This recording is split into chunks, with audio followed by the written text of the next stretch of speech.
Continuamos ahora con el contador Marco Sequeira, nuestro tributarista. ¿Cómo te va, Marco? Buen día, ¿qué tal? La vez pasada había dicho de echa la ley, echa la trampa, y después se me había ocurrido preguntarte sobre objetivo o subjetivo el tema de la constitucionalidad, porque cuando vos hablas de que no se puede sobrepasar nada sobre la Constitución, hay muchos constitucionalistas que supuestamente tienen que ver lo mismo y tienen posiciones encontradas. Entonces terminamos preguntándonos, estamos entre la espada y la pared porque no sabemos quién nos va a fallar a favor y quién va a fallar en contra. ¿Cómo lo ven ustedes desde el punto de vista profesional? Bueno, desde el punto de vista estrictamente técnico de lo que dice nuestra Constitución Nacional, esa pregunta que se formula, más que nada que se ve en la práctica, en la casuística jurídica, tribunalicia, no debiera existir, porque tiene... No, hay una sola ley y una sola ley suprema. Y una sola ley suprema que en realidad dejó de ser suprema en el año 1994, cuando la Argentina modificó la Constitución e incorporó dentro de la misma los tratados en materia de derechos humanos, una diversidad de tratados respecto de los cuales prácticamente no hizo ninguna reserva. Hizo algunas, por ejemplo, en el que tiene que ver con el Pacto Internacional en materia de derechos humanos, el Pacto de San José de Costa Rica. La salvedad que hizo fue, me adhiero a este tratado, pero me reservo la posibilidad de poner preso, privar de libertad a un individuo por deudas. Claro.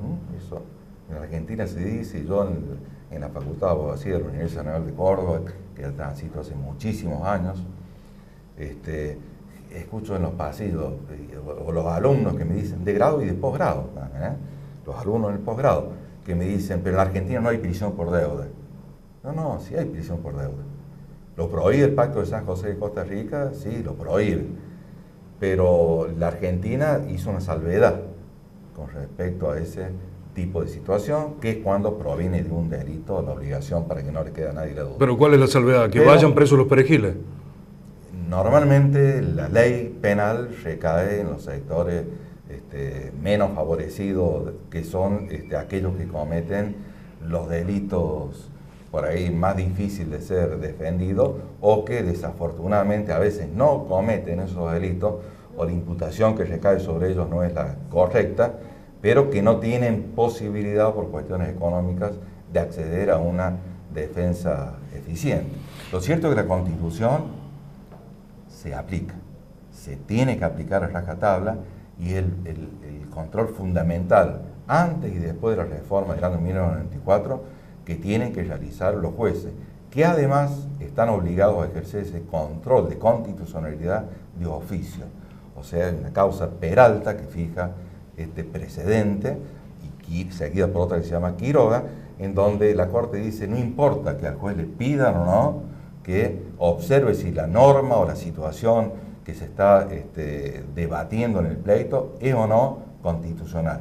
El juez tiene que, independientemente que le formulen ese pedido de control de constitucionalidad, realizarlo. Aunque inclusive no existan normas que tornen no operativa las garantías. En otros programas nos referíamos al tema del amparo, que hasta el gobierno de Onganía, gobierno de facto, que se sanciona la ley específica, la ley 696, todavía rige, una cuestión 16986 que todavía rige, pese a ser sancionado un gobierno de facto y tener tantos años, ¿no? Pero, bueno, estén o no estén esas cláusulas reglamentadas en otras leyes no constitucionales, leyes de menor jerarquía, rigen. Hay un leading case también, un fallo de lectura obligatoria que se llama Mejian contra Sofovich. En esa causa, donde todavía no estaba reglamentado el Pacto de San José de Costa Rica, la Corte dijo, no importa, el pacto es operativo. En consecuencia, la Constitución Nacional y las convenciones, vuelvo a repetir, más allá de este confuso fallo de la Corte en el caso Pontevecchia, el director de Revista Noticias en ese momento, Menem contra él, bueno, más allá de eso, la Constitución existe y aunque falten normas que reglamenten para que la aplicación de determinados principios, derechos y garantías sea verdaderamente operativa, esta operatividad existe. En base a tus vastos conocimientos, es una pregunta que no sé si va para el lado del derecho más que del tema de contaduría y demás, pero es una duda que siempre tengo y que la gente se pregunta a veces, porque cuando uno está inmerso en una empresa, en una situación donde obtiene beneficios, todo es alegría. Cuando uno está en la vereda contraria, que eso ejerce presión, esos beneficios, y molestan o generan inconvenientes para poder solventar una empresa, por ejemplo, y es la pregunta, ¿existen legalmente los derechos adquiridos? Sí, por supuesto que existen, a punto tal que nuestro Código Civil, el viejo Código Civil lo hacía en el artículo 1 y 2, el nuevo Código también lo hace en los primeros 9 artículos, establecen que las leyes rigen hacia el futuro. Si determinan la fecha a partir del cual van a entrar en vigencia, será esa fecha, sino a partir de los 8 días en que se publica en el Boletín Oficial de la Nación. Y dice el Código Civil y Comercial de la Nación que no podrá tener efectos retroactivos cuando afecten principios, derechos y garantías constitucionales.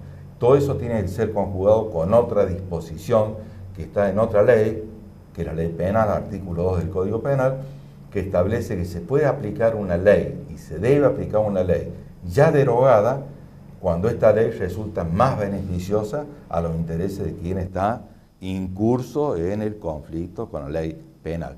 Y que la nueva ley que resulte más benigna para ese ciudadano que esté en este conflicto con la ley penal se debe aplicar también en forma retroactiva. Iba a ser una introducción de qué pasa que una persona tenga un superávit del 10%, pero bueno, me voy a ir por algo que fue noticia.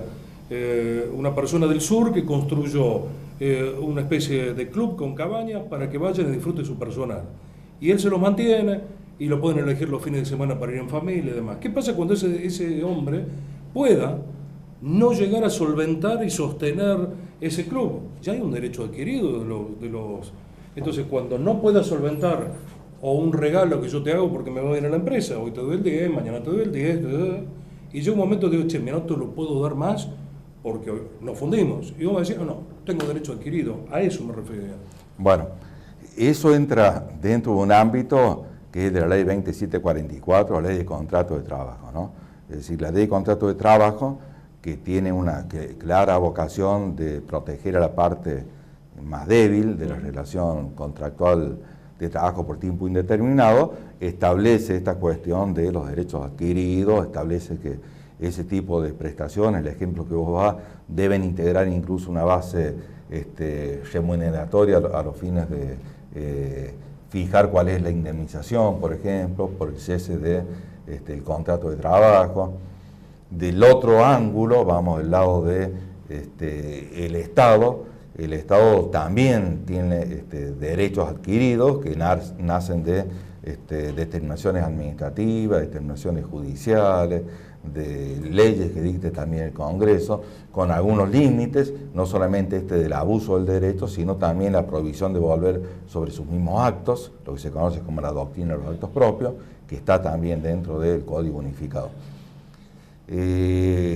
Como te decía, el ejemplo tuyo sale del ámbito de lo que es estrictamente normativo tributario y entra dentro de la ley de contrato de trabajo, ¿no? Tenemos para hablar de RT, tenemos que hablar qué pasa con Camino de la Sierra, qué pasa con ese hotel de Ancenusa.